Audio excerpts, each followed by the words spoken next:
Canada اور Mexico کو relief, چین اور یورپی یونین کو دھمکیاں۔ امریکی صدر ڈونلڈ ٹرمپ نے چین کو ٹیرف میں مزید اضافے کی دھمکی دے دی۔ بولے 24 گھنٹے میں چین سے بات کریں گے، چین پر ٹیرف 10% سے بڑھا بھی سکتے ہیں۔ امریکی صدر کا یورپی یونین پر بھی ٹیرف لگانے کا عندیہ۔ کہا یورپی یونین امریکی اشیاء نہیں خریدتے، ہم ان سے سب کچھ خریدتے ہیں، ان کی اشیاء پر بھی جلد محصولات لگ سکتے ہیں۔ برطانیہ کے ساتھ تجارتی معاملات پر کام کیا جا سکتا ہے، امریکہ نے ٹیرف لگایا تو بھرپور جواب دیں گے، یورپی یونین کا رد عمل۔ فرانسیسی صدر نے کہا تجارتی جنگ میں امریکہ کا ڈٹ کر مقابلہ کریں گے۔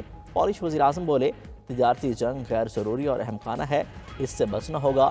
جرمن چانسلر نے کہا ہمیں ٹرانس اٹلانٹک تعاون کو ترجیح دینا ہوگی۔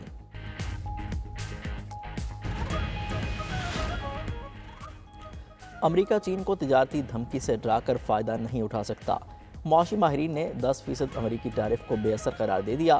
کہا امریکی ٹیرف سے چین پر زیادہ اثر نہیں پڑے گا، چین کی معیشت امریکہ پر انحصار نہیں کرتی۔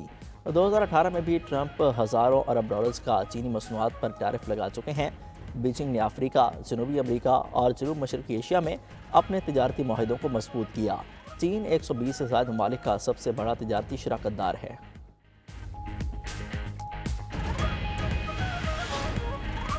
امریکی ادارہ برائے بین الاقوامی ترقی محکمہ خارجہ میں ضم Marco Rubio U S aid کے قائم مقام ایڈمنسٹریٹر مقرر۔ امریکی وزیر خارجہ نے کہا ایجنسی غیر ذمہ دار ہے، اسے امریکی خارجہ پالیسی کے مطابق ہونا چاہیے۔ گزشتہ روز ٹرمپ انتظامیہ نے یو ایس ایڈ کے 58 اہلکاروں کو جبری رخصت پر بھیج دیا تھا۔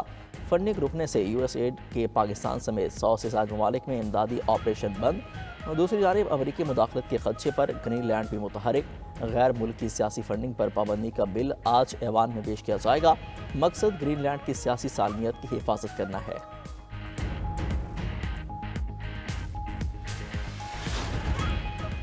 جنگ بندی معاہدہ کرانے کے دعوے دار ٹرمپ کا یو ٹرن۔ امریکی صدر کہتے ہیں ضروری نہیں اسرائیل حماس سے جنگ بندی جاری رہے، غزہ جنگ بندی برقرار رہنے کی کوئی ضمانت نہیں۔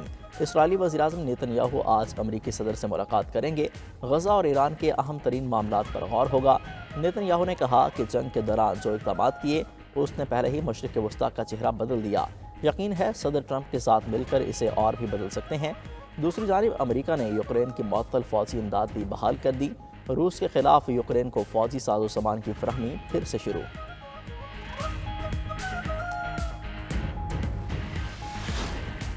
پاکستان اور سعودی فنڈ فار ڈیولپمنٹ کے درمیان 1.61 ارب ڈالر کے سمجھوتوں پر دستخط۔ سعودی فنڈ 1 ارب 20 کروڑ ڈالرز کا تیل 1 سال کی مؤخر ادائیگی پر دے گا۔ وزیر اعظم سے سعودی فنڈ برائے ترقی کے وفد کی ملاقات۔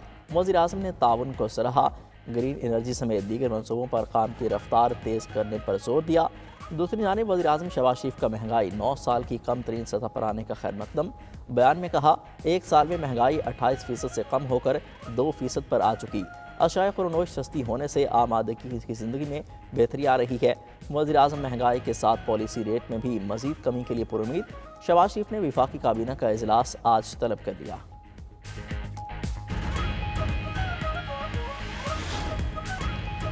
فوجی جوان اپنے خون سے ماضی کی فاش غلطیوں کا ازالہ کر رہے ہیں، پورا ملک جلد امن کا گہوارہ بنے گا۔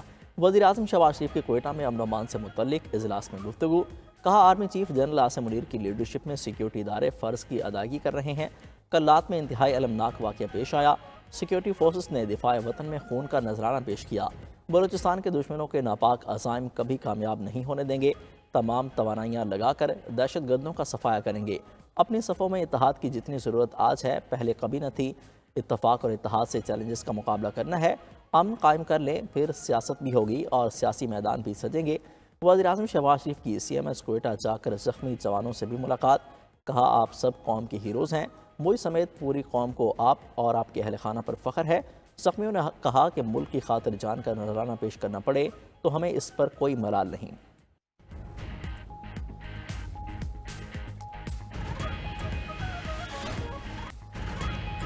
بانی پی ٹی آئی نے آرمی چیف کو بطور سابق وزیر اعظم خط لکھا، سپہ سالار سے پالیسیوں پر نظر ثانی کا کہا ہے۔ Chairman P T I barrister Gohar کی میڈیا سے گفتگو۔ کہا بانی پی ٹی آئی نے خط میں لکھا کہ افواج پاکستان نے بے شمار قربانیاں دی ہیں، فوج ہماری ہے، انتشار نہیں چاہتے، عوام فوج کے ساتھ کھڑی ہے۔ بانی پی ٹی آئی کا خط پی ٹی آئی کی پالیسی شفٹ نہیں ہے۔ بانی پی ٹی آئی کے وکیل فیصل چودھری نے واضح کیا کہ بانی پی ٹی آئی نے آرمی چیف کو 6 نکات پر مشتمل خط بھیجا۔ دہشت گردی کے خلاف جنگ میں فوج سے اظہار یکجہتی کیا، قانون کی حکمرانی، عدلیہ مخالف اقدامات اور پیکا ترمیمی ایکٹ پر بھی لکھا۔ علیمہ خان بولی، ہماری فوج ملک کی ریڑھ کی ہڈی ہے، ہمیں اپنی فوج کو مضبوط دیکھنا ہے۔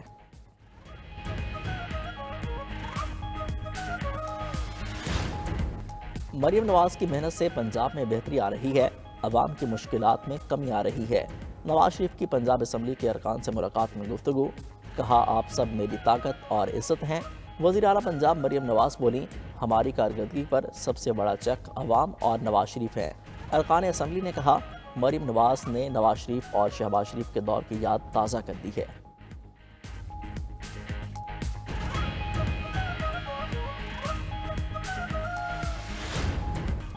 سعودی عرب کے دورے پر موجود شام کے عبوری صدر احمد الشرع نے عمرہ کی سعادت حاصل کر لی۔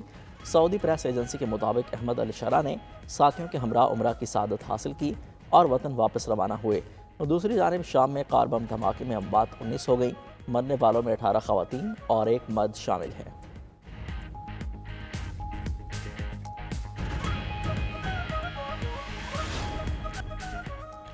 بیلجیم میں 7 ماہ کی سیاسی کشمکش کے بعد نئی مخلوط حکومت قائم۔ فلمش نیشنل پارٹی کے بارٹ ڈی ویور نے وزیر اعظم کے عہدے کا حلف اٹھا لیا۔ فلمش نیشنل پارٹی کے اتحاد کو پہلی بار حکومت کی سربراہی ملی۔ 5 جماعتوں پر مشتمل اتحاد کو ایریزونا کولیشن کا نام دیا گیا۔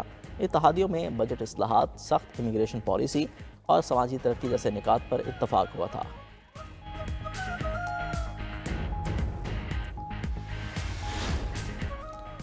پاکستان سمیت دنیا بھر میں آج کینسر ڈے منایا جا رہا ہے۔ مقصد مرض کے خطرات سے آگاہ کرنا اور روک تھام کے لیے معلومات فراہم کرنا ہے۔ طبی ماہرین کے مطابق تمباکو نوشی اور فضائی آلودگی کینسر کے پھیلاؤ کی بڑی وجہ ہے۔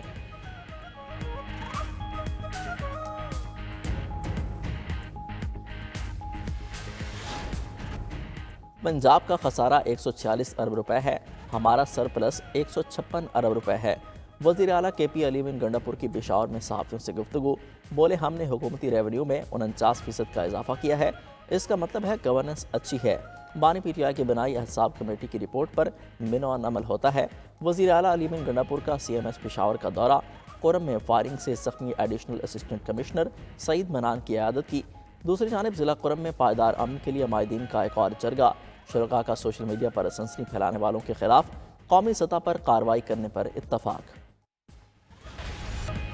چیمپئنز ٹرافی کا جوش و خروش عروج پر، دبئی میں شیڈیول پاک بھارت میچ کے آن لائن ٹکٹ 2 گھنٹے میں ہی بک گئے۔ سب سے مہنگے 9.5 لاکھ روپے پاکستانی والے ٹکٹس ہاتھوں ہاتھ فروخت ہوئے۔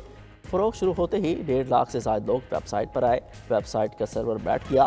پاکستان میں شیڈیول میچز کے فزیکل ٹکٹوں کی فروخت جاری۔ 26 شہروں میں ٹکٹس نجی کورئیر کمپنی کے آؤٹ لیٹس پر دستیاب۔ ادھر چیمپئنز ٹرافی کا ملک کے مختلف شہروں میں سفر، بہاولپور پہنچنے پر شہریوں کی بڑی تعداد دیکھنے آئی۔ ٹرافی کے ساتھ سیلفیاں اور گروپ فوٹو بنوائے۔ قذافی اسٹیڈیم کی نئی لک کے بعد پویلینز کے نام تبدیل، مین بلڈنگ کے پویلین اینڈ کو جناح اینڈ اور فار اینڈ کو اقبال اینڈ کا نام دیا گیا۔